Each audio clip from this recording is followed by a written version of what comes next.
Hi, I just wanted to make a quick video for those of you that are fronting bands, maybe the lead singer in a cover band. I find that with my clients and with people I talk to, the same things consistently come up. So here's my quick video. If that applies to you, these might be some things that you find helpful. And the first is to take a look at your set list. A lot of singers, you're a front person because you have a great voice. And when you're out gigging, people want to hear the big songs. So whereas the professional singer, the singer that originated the song, may be singing 2 or 3 power songs, you're singing everybody's power song over the 3 to 4 hour period that you're gigging. So that's why you're running into trouble. So sometimes just taking a look at that list and scheduling some time where your voice can rest, where your band can play. The other is to take a look at the set order. That can make a huge difference. So usually that's a lot of times where we start. The second thing we look at is your overall voice health. So sometimes we look at the voice like it's an instrument, but the truth is it's a piece of flesh that's part of our entire body. And so a lot of times you're having trouble, you don't need more practice, you need to fix the body. So things that can happen, obviously, hydration, lack of sleep, but emotional stress, that can really mess up your voice, and we don't always think about that. Acid reflux is a killer for singers. There's silent reflux, where you can have reflux and not know that's what you have, but it can massively affect your consistency. Allergies, sinus, all of those things really make a difference. Hormones. Ladies, if you've had a baby, your instrument has changed significantly, and you might need to revisit it for some things that maybe don't work quite the same way that they used to because your hormones are changing. So a lot of times you fix the body, you fix the voice. So the second thing to look at is your overall health. My third tip is to work on places in your voice that are not your signature sound.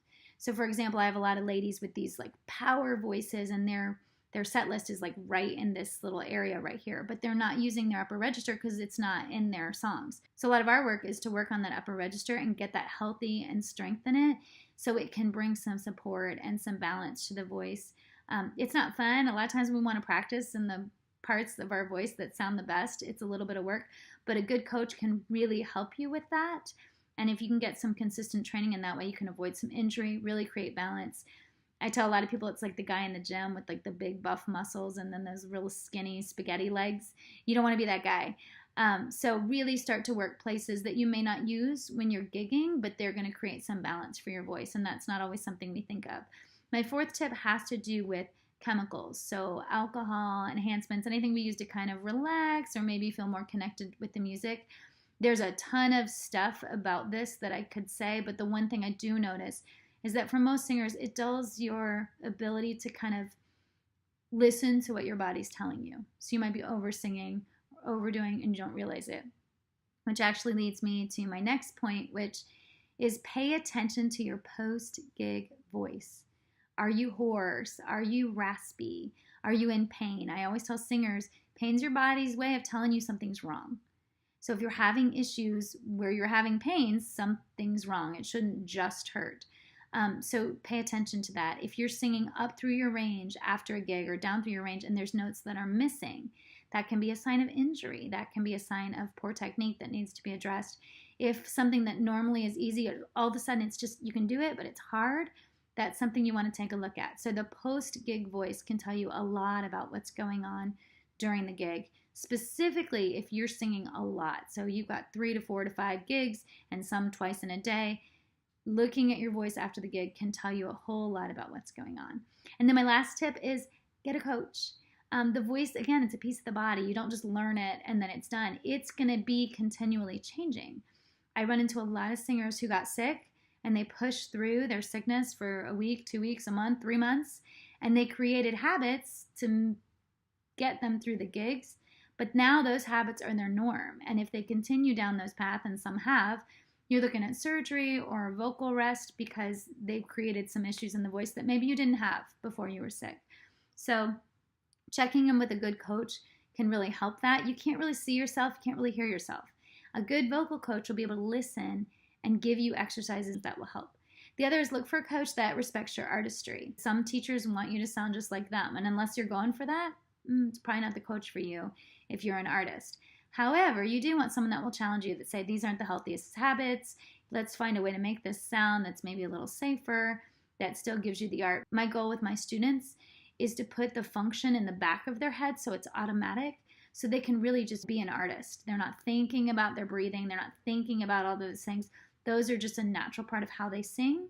And then they can be freed up to live in the extremes a little bit because they have a home base, or really explore some different sounds and tones. Look for a teacher that understands that and respects that. The other is, I would say, look for a teacher who's staying current. There's a lot of things that we used to think were good and it sort of worked, but now that we know a little more about the science and the function, we can get there faster. And a lot of people will say, oh, I took lessons when I was a kid. Well, A, your voice has changed, and B, we don't always retain what the teacher's saying in a correct way. So sometimes a teacher will work on something like breathing, something that they feel you need, and then you're not under their supervision anymore. So you're still going with it. And before you know it, you've overdone something that was actually a good habit that they were trying to teach you, but you just took it too far. Some of the stuff's just outdated, and we have new techniques that help keep you up. Look for a teacher that's connected. A good voice teacher will have connections to a good laryngologist.